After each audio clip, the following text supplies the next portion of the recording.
Alarm kebakaran berbunyi. Asap memenuhi ruangan. Dia hanya punya 30 detik untuk bertindak. Tapi ini bukan kebakaran. Ini bukan ruangan yang penuh dengan asap. Ini adalah pasar yang gelap, kotor, dan bau amis menyengat. Dan waktu yang dia miliki, mungkin jauh lebih sedikit dari 30 detik. Praka Bambang Zulkifli merasakan denyut di pelipisnya. Dadanya naik turun dengan napas terengah-engah. Lututnya nyaris menyerah, tapi dia tahu, kalau dia jatuh sekarang, dia mungkin tak akan bangun lagi. Mereka masih ada di luar sana. Di luar gudang sempit tempat dia disekap, suara langkah kaki berderap. Sesekali terdengar suara tawa kasar, suara sandal menyeret di lantai beton yang lembab. Bambang menggigit bibirnya. Matanya melirik ke pintu kayu tua di hadapannya, satu-satunya jalan keluar. Tapi keluar dari sini bukan sekadar membuka pintu dan pergi. Di luar sana, mereka menunggu. Kelompok preman itu sudah puas menghajarnya. Tapi puas bukan berarti berhenti. Kalau dia keluar dalam keadaan sekarang, lemah, luka-luka, dengan darah mengalir dari pelipis, dia hanya akan menjadi sasaran empuk untuk babak kedua. Pikirannya melayang ke beberapa jam sebelumnya. Ke saat dia masih berada di dalam mobil, menurunkan ayam dagangannya di pasar Palapa Brayan. Ke saat hidupnya masih biasa saja, sebelum neraka malam ini dimulai. Dia tidak tahu bahwa keputusan kecil malam itu akan mengubah segalanya. 12 jam sebelum tubuhnya dipenuhi luka lebam dan darah, Praka Bambang Zulkifli hanyalah seorang pria biasa yang ingin menikmati cutinya. Setelah berbulan-bulan bertugas di medan latihan yang keras bersama Yonif Rider khusus 111 Karma Bakti, akhirnya dia mendapatkan kesempatan pulang. Tapi cuti baginya bukan berarti bersantai. Dia bukan tipe yang bisa duduk diam menikmati waktu luang. Setiap kali kembali ke Medan, dia membantu keluarganya berdagang ayam potong di pasar Palapa Brayan. Itu bukan pekerjaan mewah, tapi dia menyukainya. Ada kepuasan tersendiri saat melihat keluarganya tetap bisa menjalankan bisnis kecil mereka, dan dia merasa berguna di luar tugas militernya. Saat itu hampir tengah malam ketika dia dan kakaknya, Nanang Arianto, tiba di pasar dengan mobil bak terbuka. Aroma amis dari kandang ayam yang masih hidup bercampur dengan bau tanah basah sisa hujan sore tadi. Nanang, pria berusia hampir 40 tahun, selalu menjadi sosok yang lebih santai di antara mereka berdua. "Santai aja, Bang," kata Nanang sambil menyalakan rokoknya. "Kita selesain cepat, terus balik." Bambang hanya tersenyum. Baginya, ini lebih dari sekadar pekerjaan. Ini adalah kesempatan langka untuk bersama keluarga di antara jadwal tugas yang ketat. Pasar Palapa Brayan di tengah malam bukanlah tempat yang tenang. Meski banyak kios sudah tutup, masih ada beberapa orang yang berkeliaran, penjaga malam, pedagang yang baru selesai berjualan, dan tentu saja, para preman. Preman pasar. Sebuah istilah yang sering terdengar, tapi bagi Bambang, itu bukan ancaman. Dia sudah terbiasa menghadapi orang-orang seperti itu dalam tugasnya. Selama bertahun-tahun di militer, dia bertemu dengan banyak tipe manusia, dari rekan seperjuangan hingga lawan yang kejam. Dia tahu cara menghadapi situasi yang berbahaya. Tapi malam itu, dia tidak mengira bahwa ancaman bisa datang dari tempat yang begitu biasa. Saat dia menurunkan kandang ayam dari mobil, seorang pria bertubuh kekar dengan bau alkohol menyengat mendekat. Bajunya kumal, wajahnya penuh bekas luka lama, dan tatapannya liar. "Bang, kasih aku 1 ekor ayam," katanya dengan suara serak. Bambang menoleh. "Maaf, Bang. Ini dagangan. Kalau mau beli, silakan." Pria itu menyeringai. "Kau tahu siapa aku?" Bambang hanya menatapnya datar. "Gak penting aku tahu siapa kau. Tapi kalau kau mau ayam, bayar." Senyum pria itu menghilang. Dalam hitungan detik, suasana berubah. Apa yang seharusnya menjadi transaksi sederhana berubah menjadi awal dari malam paling berbahaya dalam hidupnya. Mata Bambang dan pria itu saling bertatapan. Udara malam yang sebelumnya terasa lembab kini terasa lebih menekan. Pria itu, yang belakangan diketahui bernama Aban, tertawa kecil. Tawa yang penuh ejekan dan ketidakpedulian. Lalu, tanpa peringatan, tangannya yang besar dan kotor melesat, mencengkeram salah satu ayam yang masih ada di atas mobil bak terbuka. Bambang bereaksi secepat kilat. Tangannya langsung meraih pergelangan tangan Aban dan mencengkeramnya kuat. "Lepaskan," katanya dengan nada rendah tapi penuh ancaman. Aban mendengus. "Kau berani lawan aku, hah?" Aku bilang, lepaskan, ulang Bambang, kali ini lebih keras. Seketika, Nanang, yang awalnya hanya mengamati dari samping, segera melangkah maju untuk menengahi. Sudahlah, Bang. Jangan cari ribut. Kalau mau ayam, beli yang benar, ujarnya, berusaha menenangkan situasi. Tapi Aban tak menggubris. Ia justru menarik tangannya dengan kasar, lalu mundur selangkah. Matanya menyipit, menilai lawannya. Kau pikir ini daerah siapa? Aku nggak perlu bayar buat ambil ayam di sini. Bambang tidak menjawab. Ia hanya menatap pria itu dengan dingin. Ketegangan semakin terasa, seperti bom waktu yang menunggu untuk meledak. Lalu, tanpa aba-aba, Aban mengayunkan kepalan tangannya ke arah Bambang. Sebuah pukulan liar, penuh emosi, tapi Bambang sudah terlatih menghadapi serangan seperti ini. Dengan refleks militer, dia menunduk, menghindari pukulan itu, lalu membalas dengan satu serangan telak ke rahang Aban. Aban terhuyung ke belakang, memegangi rahangnya. Matanya melebar, terkejut. Dia tidak menyangka pria di depannya bisa melawan. Aku prajurit aktif TNI, ucap Bambang dingin. Jadi jangan coba-coba. Untuk sesaat, ada keheningan. Tapi bukan berarti pertempuran sudah berakhir. Aban menyeka darah di sudut bibirnya, lalu menyeringai. Kau akan menyesal, katanya, lalu berbalik dan berlari menjauh. Bambang dan Nanang saling pandang. Dia pergi, tanya Nanang. Bambang menghela napas. Kurasa begitu. Mereka kembali ke pekerjaan mereka, mencoba melupakan insiden tadi. Tapi jauh di dalam hati, Bambang tahu, ini belum selesai. Dan benar saja. Hanya 15 menit kemudian, suara langkah kaki yang berat terdengar mendekat. Lalu, dari balik kegelapan, muncul sosok Aban, bersama 5 orang lainnya. Mereka membawa balok kayu, rantai besi, dan botol kaca yang sudah pecah di ujungnya. Bambang langsung bersiaga. Tapi mereka tak memberinya kesempatan. Serangan pertama datang dari arah kiri. Sebuah balok kayu menghantam punggungnya, membuatnya terhuyung ke depan. Lalu pukulan lain datang dari kanan, botol pecah itu meleset dari wajahnya, tapi tetap menggores pipinya, meninggalkan luka yang segera mengeluarkan darah. Nanang mencoba membantu, tapi dia juga diserang. Seseorang menariknya dari belakang dan menjatuhkannya ke tanah, lalu menendangnya bertubi-tubi. Bambang, meski kesakitan, berusaha bertahan.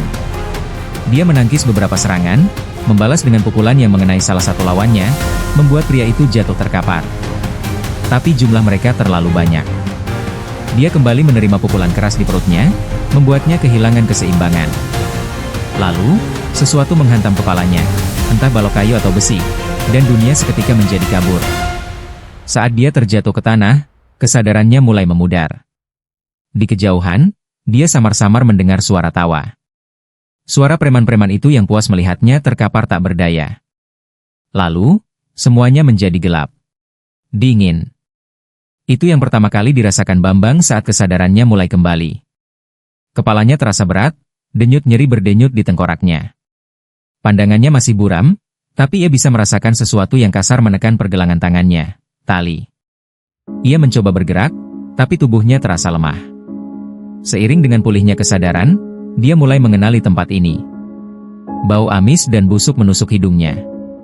Lantai beton yang dingin dan suara samar ayam-ayam berkokok membuatnya sadar, dia masih di Pasar Palapa. Tapi, dia tidak sendirian. Di depannya, berdiri beberapa pria dengan wajah yang penuh kesenangan jahat. Aban melangkah maju, jongkok di depan Bambang yang masih dalam posisi terduduk. Kau pikir bisa melawanku, hah? Aban menyeringai. Sekarang lihat siapa yang berkuasa. Bambang tidak menjawab. Ia hanya menatap tajam ke arah Aban, meski tubuhnya masih lemas. Harusnya kau terima saja tadi. Beri aku ayam, dan kita tidak akan sampai sejauh ini, lanjut Aban, suaranya penuh kesombongan. Di belakangnya, salah satu preman lain, Uli, tertawa. Dia diam saja, Bang. Mungkin sekarang baru sadar siapa yang sebenarnya berkuasa di sini. Para preman tertawa puas. Mereka pikir Bambang sudah menyerah. Tapi mereka salah. Di dalam hati, Bambang tahu, dia tidak bisa membiarkan ini berlanjut. Harga dirinya sebagai seorang prajurit, sebagai seorang laki-laki, tidak akan membiarkannya menyerah begitu saja. Dengan sisa tenaga, dia menarik napas dalam-dalam, lalu brak! Dalam sekejap, dia menjatuhkan dirinya ke samping dan menghantamkan bahunya ke Uli yang berdiri terlalu dekat. Uli tidak menyangka serangan itu. Ia jatuh ke belakang, menghantam meja kayu hingga pecah berantakan. Semua orang terkejut. Bahkan Aban sendiri sempat membeku beberapa detik. Dan itu cukup bagi Bambang. Dengan kekuatan terakhirnya, dia menggunakan momentum untuk bangkit. Kakinya menyapu kaki salah satu preman lain, membuatnya jatuh. Aban akhirnya sadar dan menyerang. Kurang ajar. Tapi Bambang sudah siap. Ia menangkis pukulan Aban dan membalas dengan tinju ke dada pria itu. Aban terhuyung mundur, terbatuk keras. Nanang, yang juga telah sadar, segera bangkit dan ikut melawan. Dalam waktu singkat, keadaan mulai berbalik. Namun jumlah preman tetap lebih banyak. Mereka kembali mengepung, membuat Bambang dan Nanang terpojok. Tapi saat itulah, suara langkah kaki berat terdengar dari luar. Dan dalam hitungan detik, semuanya berubah. Dor! Suara tembakan peringatan menggetarkan udara. Lumpuhkan mereka. Dalam sekejap, bayangan-bayangan hitam berlarian masuk ke pasar. Seragam loreng khas TNI dan aparat kepolisian memenuhi tempat itu. Dalam hitungan detik, para preman kehilangan kendali atas situasi. Aban mencoba kabur, tapi Bambang, dengan sisa tenaganya, melompat dan menahan tubuh pria itu. "Kemana kau mau lari?" desisnya. Seorang anggota polisi segera datang, memborgol Aban dengan cepat. Bambang tersenyum lemah. Dia tahu, akhirnya, mereka menang. Sejenak, semua terasa hening. Hanya suara nafas berat dan langkah kaki personel gabungan yang terdengar menggema di dalam pasar yang kini berantakan. Preman-preman yang tersisa sudah dilumpuhkan, tangan mereka diborgol di belakang, wajah mereka pucat ketakutan. Namun tiba-tiba, brak! Sebuah suara keras terdengar dari salah satu sudut pasar. Bambang langsung menoleh. Nalurinya sebagai prajurit membuatnya langsung sadar, ada yang tidak beres. Dari balik tumpukan peti kayu, muncul seseorang. Sosok itu bergerak cepat, menendang salah satu petugas yang berdiri terlalu dekat, lalu berlari ke arah pintu belakang pasar. Itu AC. Salah satu preman yang masih buron. Tanpa pikir panjang, Bambang mengejarnya.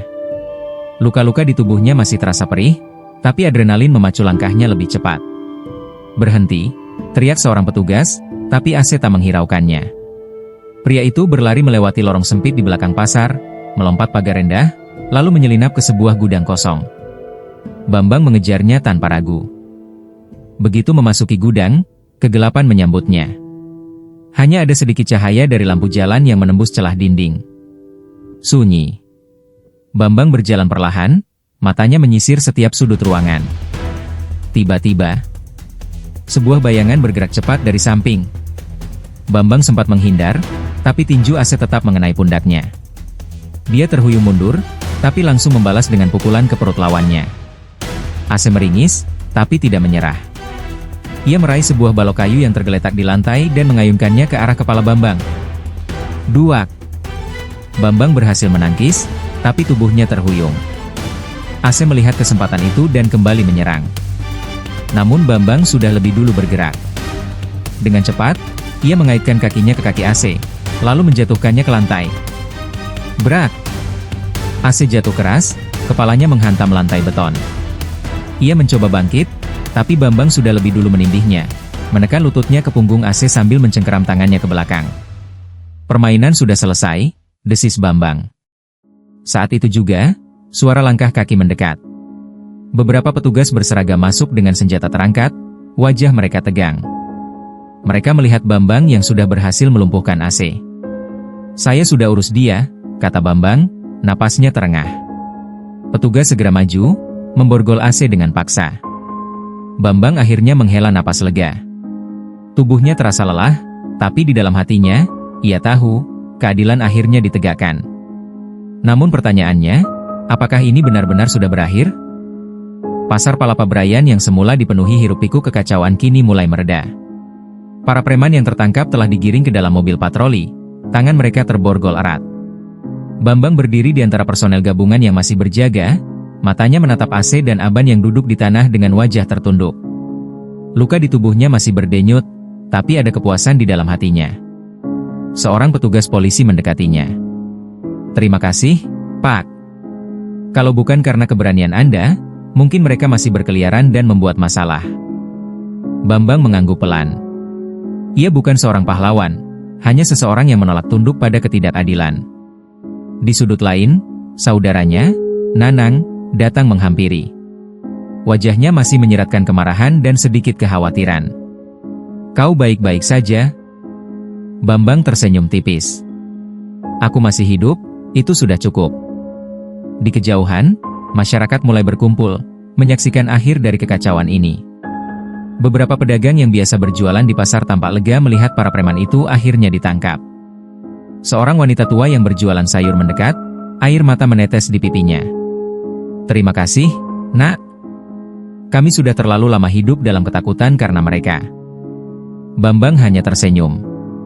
Dalam hatinya, ia tahu, ini bukan sekadar tentang dirinya. Ini tentang memberi pesan kepada semua orang, bahwa kejahatan tidak bisa dibiarkan merajalela. Di belakangnya, seorang petugas berbicara ke radio. "Target sudah diamankan. Kita segera berangkat ke kantor untuk proses lebih lanjut." Saat para preman itu digiring pergi, Aban menoleh ke arah Bambang. Tatapannya penuh kebencian. "Ini belum selesai, Bambang." Bambang tidak menjawab. Ia hanya menatap balik dengan tenang. Ia tahu, kejahatan selalu punya cara untuk kembali. Tapi selama masih ada orang-orang yang berani melawan, keadilan tidak akan pernah mati.